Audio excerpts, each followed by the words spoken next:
the Comedy Store is without a doubt haunted. We went if there's there a place for a show. that's haunted in the world, it's the Comedy Store, because it used to be a mob nightclub, and they've murdered people there. 100%. That was Bugsy Siegel's nightclub. It was called Ciro's. And in the 1950s, it's a famous old mob-run nightclub that Mitzi Shore took over in the 1970s. So the place has this feel to it. Well, there are 100% are people that have stories, including multiple comedians, multiple managers of the place, waitresses at the place. There's a lot of people that had stories of like seeing weird things and meeting people that weren't there. Yeah. And where did the stories start coming in about murders and things like that? There was a mafia hitman by the name of Francis, and his nickname was Gus. Gus was one of the guys that, you know, had them rough people up around here. And apparently he also ended up getting whacked on the property here. So he's still here and he stays here and he feels very protective of the club. When I first came to LA and came to the Comedy Store, the older, like Harris Pete and these older comics would tell me about Gus. Like, they ain't no fucking Gus, dog. They ain't no fucking ghosts. So one night, years later, Johnny and Sanchez met me at the Comedy Store to drop one of our cars off because we had a gig in Bakersfield. So Johnny drove to Bakersfield and we drove back. It was like 4 a.m. We're in the parking lot at the Comedy Store. It's completely abandoned. And we look up and there's a window upstairs. We look up and we see a face with a top hat and hands against the glass staring down at us. And when we looked up, we screamed. We looked at each other. We looked back up. It was gone. And it was Gus, the ghost. Whoa. And Johnny, if you talk to Johnny Sanchez, I mean, the other day I remember, because I didn't talk to him about it in 15 years. I just brought it up. I go, do you remember that? He goes, the ghost. So it Gus sticks with him. Yeah, like we both remember. No, let me talk about this. This is a story that I say all the time. When you and I go to the Bakersfield, and I left my truck in the parking lot of the Comedy Store. Oh yeah. And we look up, we see the ghost. Yes. Thank you. That's the all lady. I want. Yep. Yeah. You can That's all I corroborate. want to know. The old lady. Yeah. Up in the It's all window. good. Well, I thought it was a man, but you thought it was an old lady. But you know, I saw that dude a few times that I didn't know at the time until What way do they call him? Gus. Gus. Yes. Yeah. So I just wanted to throw that out because I say that story a lot about Gus and the ghost, and no one ever believes me, right? But that's my And just so everybody understands, when Bobby and I saw this, and when I saw what I thought was Gus and some dude in a trench coat with the derby hat in the belly room. Yeah. This is when I wasn't even a regular yet. When I saw who, I ended up later finding out that was Gus. At the time, I didn't know. I just like, hey man, I thought I saw some old dude, some older man in a trench coat, whatever. Cut to like literally 15, 16 years later, they bring those poltergeist people into the store, and then it ends up on A&E, right? And I'm watching it because I heard about it, and I remember they were there. So they're talking about it, and all of a sudden, the lady is like, yeah, there's the hitman for Bugsy. Carried a 38 snub nose. He was the hitman. He took care of everybody. He wore a trench coat and a hat. His name was Gus. I see this like 16, 17 years later, and I'm sitting at my place I just went, holy shit. I've seen Gus. That's the dude I saw twice. Me too. I saw it one time. And then I saw what I thought was a lady. But it was Gus. Carl Labove. You know Carl Labove? Yes, sir. Carl Labove and Sam Kinison were best friends. In fact, when Sam Kinison died, Carl Labove held his body.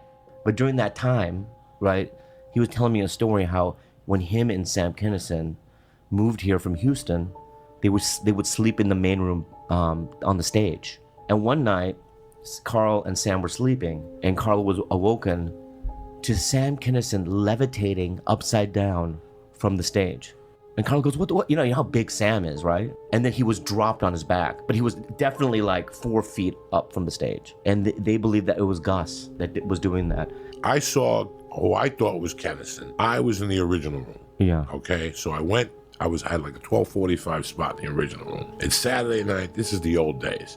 The place is hopping. I hear a voice in the main room. There's a show going on in the main room on Saturday night. I walk up and it's sold out. I know Mitzi's in her chair in that booth there. Oh yeah, back in the day. I didn't go in. I sat in the hallway. But something, when I was looking at the comic, so the main room is that TV.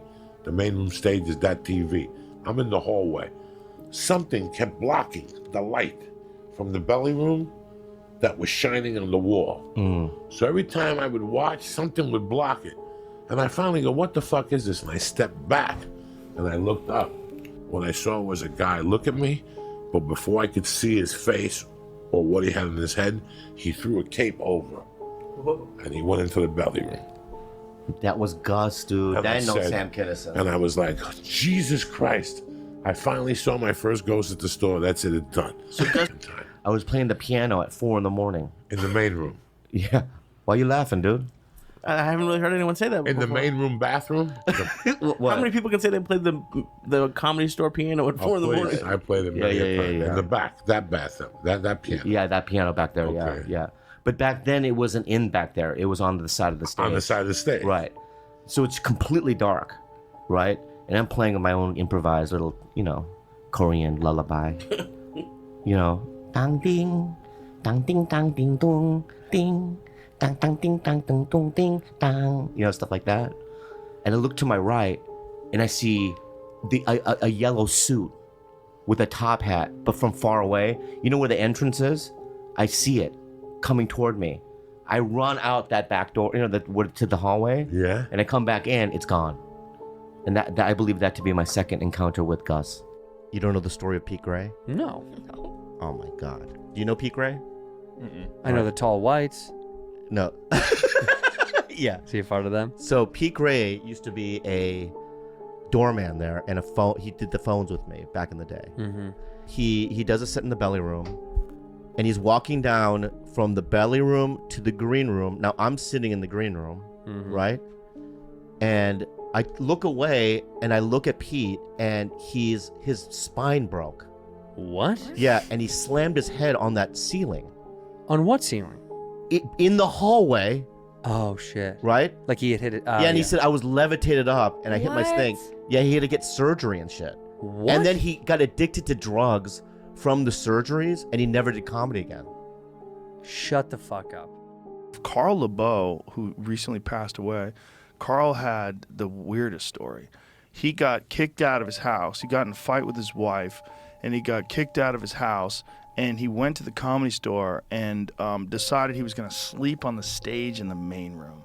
And he's like, man, I'm gonna fucking make it. I'm sleeping on this stage. She's gonna kick me out of the house, but one day I'll fucking show you. And so he's drunk and he lays down on the stage, and then he hears a door shut. And the Comedy Store main room is pitch black, right? So this is what it looks like. But that's only when the lights are on. So he's laying down and he hears a door shut, and he goes, "Hey, it's Carl. It's me, Carl. Who is that?" And then he doesn't hear shit. And then he hears chairs move, and he hears clink, clink, clink, clink. Oh, God. And he's sitting there, he's going, what the fuck is going on? And something grabs his ankle and pulls him off the stage and onto the floor. And then he hears chairs moving again, and bam, the door shuts and slams, and nothing else. There's no one in the room. He has no idea what the fuck happened, but he told that story on stage one night. It's like he set the tone, this spooky lighting, and it was really cool. Wait, so he got pulled by his ankle off of the stage, Off the multiple stage. feet away. Yeah, something grabbed him. He didn't see anyone. But something grabbed his ankle and pulled him off the stage. Princess Corey told me a story one day. She was on the up and up. Her and I were eating lunch or something. And she told me that's the first time she told me. She goes, "Oh, this place is definitely fucking haunted." And I go, "What are you talking about?" And she goes, "One night I got really fucking hammered. And I figured I'd go into the main room and fall asleep in one of the booths."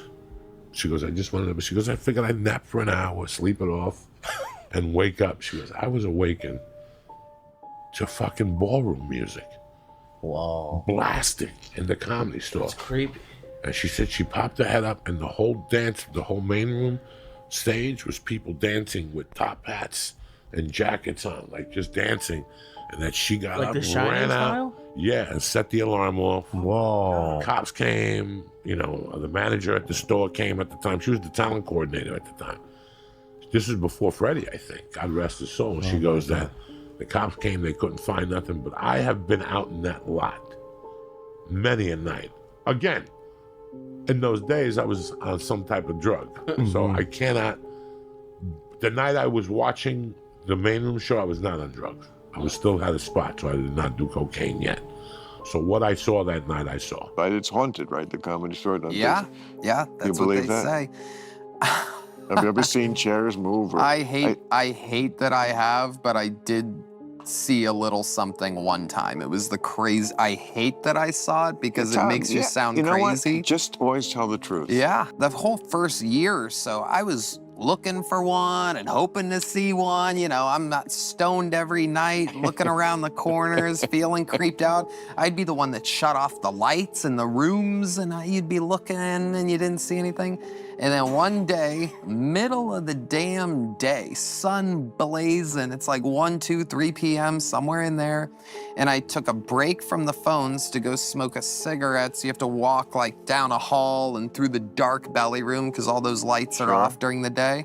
And when I broke the pathway into the belly room, there was just a weird feeling that happened. And then this human height looking jellyfish, like vibrating, kind of see-through, but like it's kind of, I don't even know how to describe, kind of jellyfish-esque, just this weird blob. A ghost. Yeah, it certainly seemed like it. I know. Beating around the bush. I know. It Look, drives me crazy. If it happened to Abbott and Costello.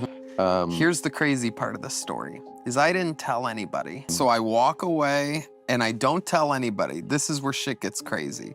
Is later that night, the house piano player of 35 years or whatever, Jeff Scott, we always had a tradition where right before we opened the doors, because I would switch from being a phone guy to the front door guy at 7:30 or whatever, we'd set up the chairs, he would set up his piano, his keyboard and everything and get the room right, then we'd have the room right, and then we'd go smoke a bowl.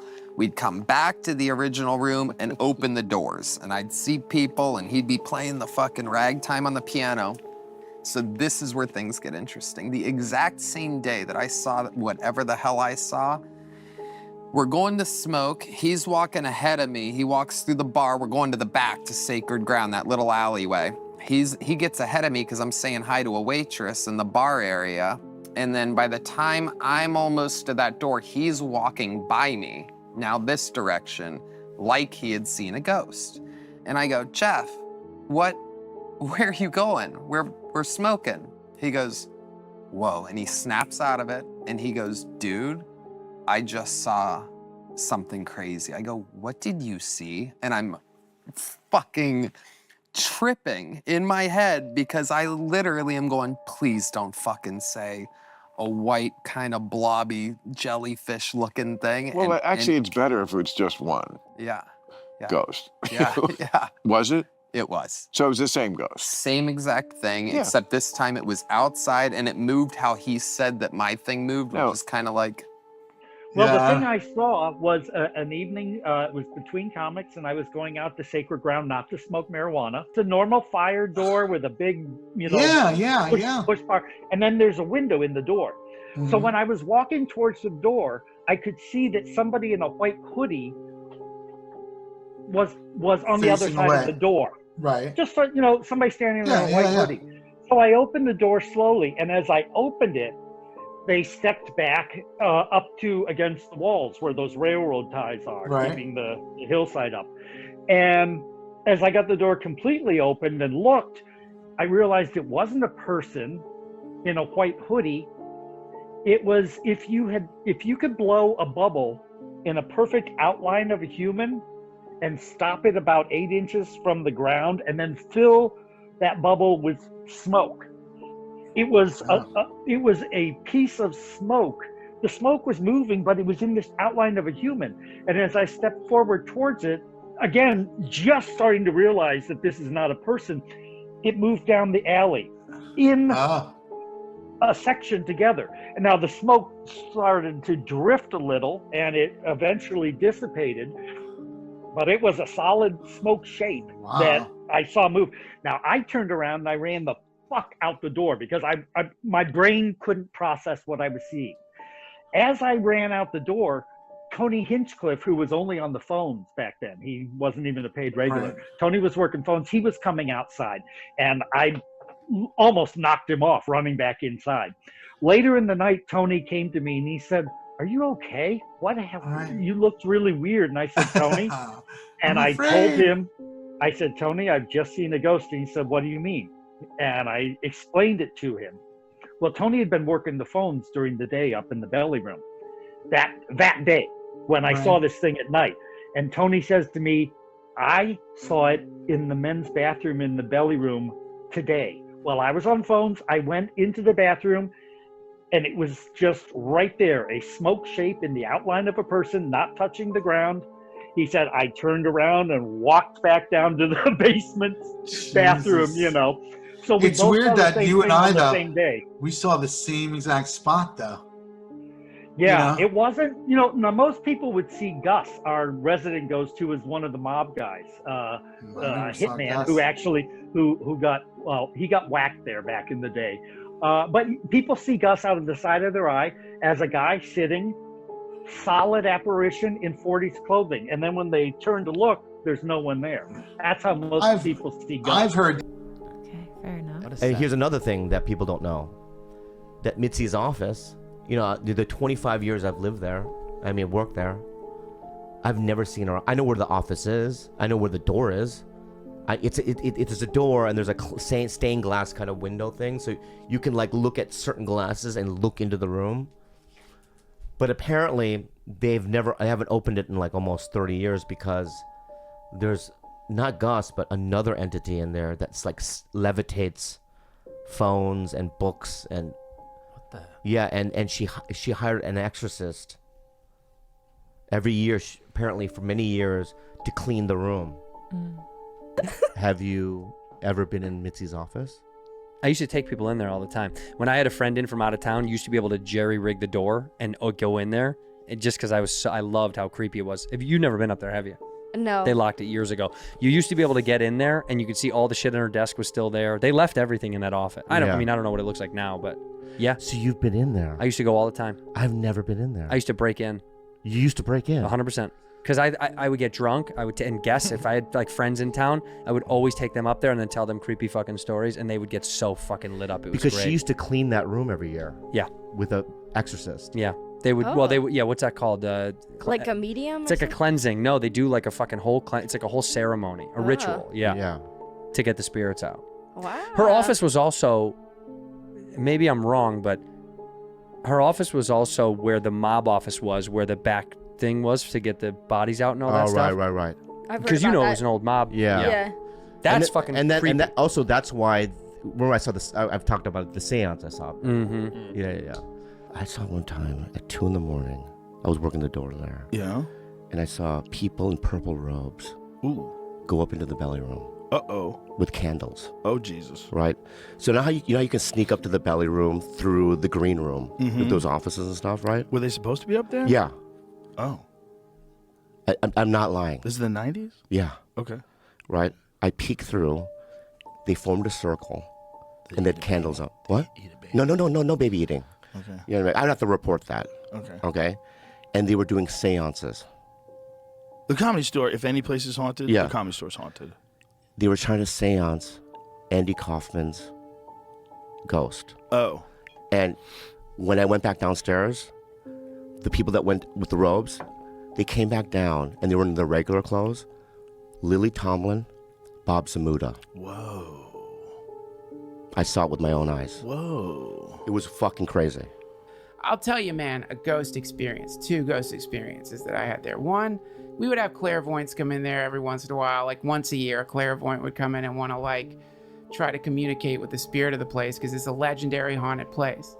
And so this clairvoyant comes and they're like, can we just walk through the building? I just want to see if I can communicate with the spirits here.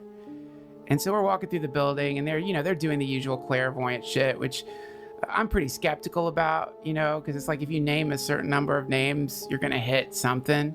So the name stuff that they do, I don't know. I don't usually pay attention to it, like I'm sensing a William, brothers, some kind of brothers. There was a thing. And also it's a researchable building. So it's like anything you say is not going to make me feel like it's proof of something if you're in a historic building. But that's the steps going up to the belly room?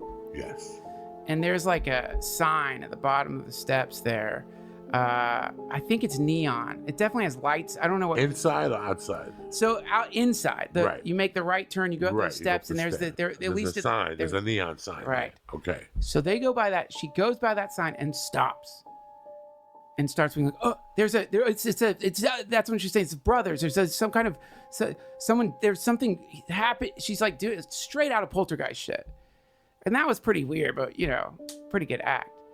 And then that fucking sign, man, it starts going. Zzz, zzz, zzz, zzz. It's reacting to her. I'd never seen that sign do that. That I saw it with my own fucking eyes. Now what that was, I have no idea, but it creeped me out. The other thing I saw there was really interesting, and I think when people talk about the ghost of the Comedy Store, they're thinking like Casper, something with a sheet over its head, or some kind of like stereotypical ghost concept. But if you think about it more in terms of like there's an energetic form there that repeats itself, this will make more sense. And that's what the ghost is. But I was like, I was looking down the hallway at the belly room, and I was just watching some comics and some dumb fight, just fighting, you motherfucker. They were like I don't know the comics where they were like someone in a belly room show, but they were in a pretty intense fight. And I was just watching it. I couldn't hear them. They left, right? And then within like 3 minutes in that very same spot, 2 different people got in the same fucking fight.